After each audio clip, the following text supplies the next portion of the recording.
5 ways to tell if it's love bombing or if it's genuine love and affection in the beginning of a relationship. The term love bombing was coined around somewhere in the 1970s, and it was used to describe a particular cult and how they recruited new members. Existing members would shower the new recruits of the cult with attention and hand-holding and intimate eye contact in order to get them to join. Now, through social media, relationship experts, abuse survivors, and dating hopefuls alike, we can all discuss and learn about relationships, narcissistic abuse, and the complexities in between. The subject of love bombing frequently these conversations very often, and a very recent Google search yielded more than 58 million results for the term love bombing, and the hashtags love bomb and love bombing are super popular on Instagram as well as TikTok. So what does love bombing actually mean? Most, if not all, people aim to make a very good impression when they are starting a relationship, and some extra romance or better than usual behavior. It's not an unusual or a bad thing. Presenting a date with flowers or sending a genuine complimentary text after a shared evening out, for example, is perfectly fine if as showing genuine interest in liking you and wanting to get to know you better, as long as these things are a genuine deal. And when your new partner revs those efforts way up and pairs them with manipulative intentions, that's when you can have a love bombing disaster on your hands. So love bombing is described as over-functioning with praise, attention, validation at the beginning of a new relationship. And this typically occurs because one person wants to be perceived as a worthy partner in order to move forward into their new relationship. And it often escalates the seriousness of a new relationship with malicious intent, such as covering up a flaw or a challenge with an overload of affection. So love bombing versus infatuation. We have the key differences. Maliciousness is what differentiates well-intended, over-the-top gestures from love bombing. You might express extra flattery because of an anxious attachment style. That's true, but that's not love bombing. For example, there could be somebody, say they bombarded their new partner with extravagant gifts and a lot of compliments early on, which fostered a sense of closeness. Soon, however, it comes out that the love bombing partner was still in the middle of divorcing someone else, and in this excessive affectionate behavior in the early stages of the relationship, it was kind of intended to be used to soften the blow of that shocking news. So 5 signs that these romantic gestures that you are experiencing are actually love bombing and something to look out for. These gestures are about impressing you and other people. Let's say you've recently started dating Joe, and for your first date, Joe picks you up in a sleek sports car and drives you to a swanky restaurant where he hands you a bouquet of roses, and a jazz singer starts crooning, and he takes your hand and slow dances you around the room.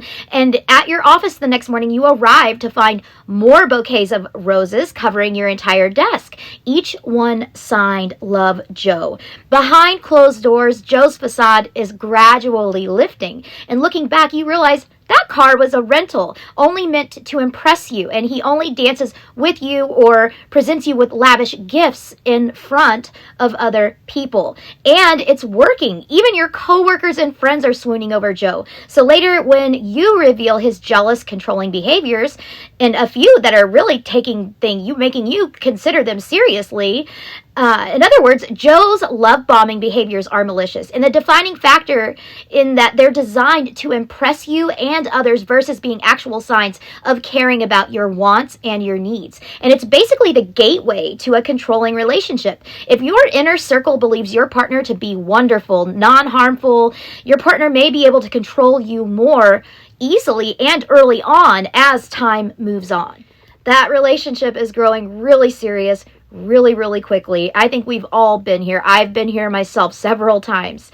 The pace of a relationship from a manipulative person's stance, the faster they can lure you in, the better. Whether they're fully conscious of this or not, and they take advantage of the early passion in a relationship, because that is when love bonding hormones run the highest. And the tighter you bond early on, the more likely they are to keep you for the long run. So, say a man gives you gifts, reads you poetry, and drives you to class every single day following your first date. And with weeks, you're exchanging I love yous. The control, it will sneak up on you. They'll start following you, reading your text messages and your emails.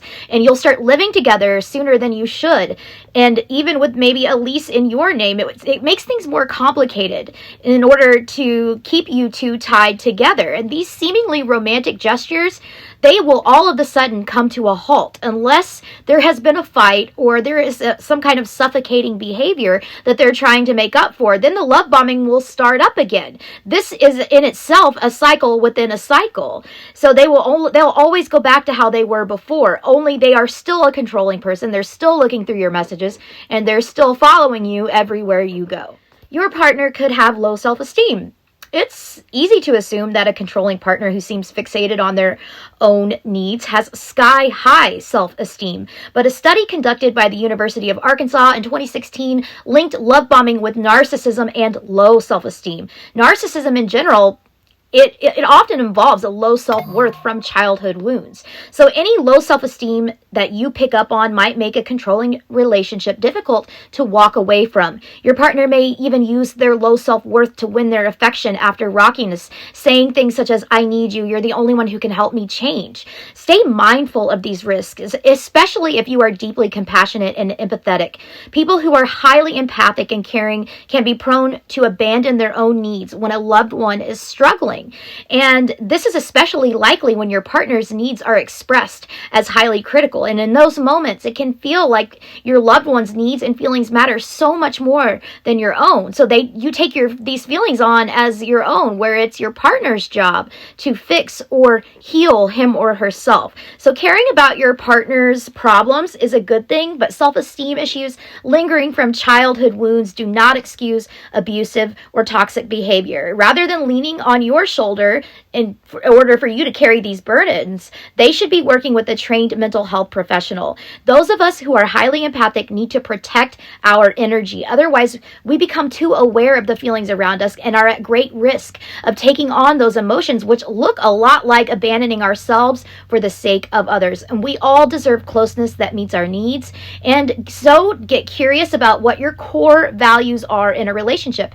And if you find yourself in a dynamic that doesn't meet your needs, you need to reach out on your own for that support. Number 4, you long to go back to the beginning of the relationship. As problems accumulate with the partner who love bombed their way into your life, you may find yourself longing to return to the beginning, back to that romantic person, then the intimacy that you experienced then. But true intimacy does not come out of fakery. Intimacy is built on trust that develops over time, and that takes vulnerability and a lot of honesty.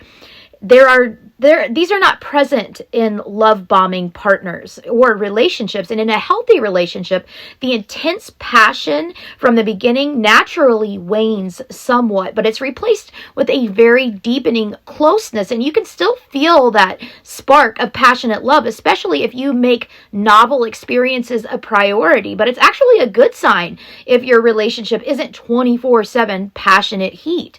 Whether done intentionally or out of emotional distress, love bombing creates a false sense of closeness in the relationship that might look or sound like intimacy, but it lacks genuine communication and connection. In other words, there may be no true intimacy for you to go back to in the beginning at all. Number 5 is they leave you when you are no longer useful. This is the famous discard. People who love bomb do not usually stick around. In fact, if they stop receiving what they desire, it's whether it's your constant praise or free room and board in your apartment, they're likely to run. They're likely to flee. And because love bombing is a tool, once that person who is using it gets what they want or is unsatisfied with what it is that they've won, usually the other person is setting a boundary or is unavailable. They typically end up ending the relationship, often by disappearing out of nowhere. And being ghosted can feel absolutely terrible, resulting in sadness and hurt feelings. But being left without warning or discussion is most likely another sign that this person is not capable of being in a healthy adult relationship.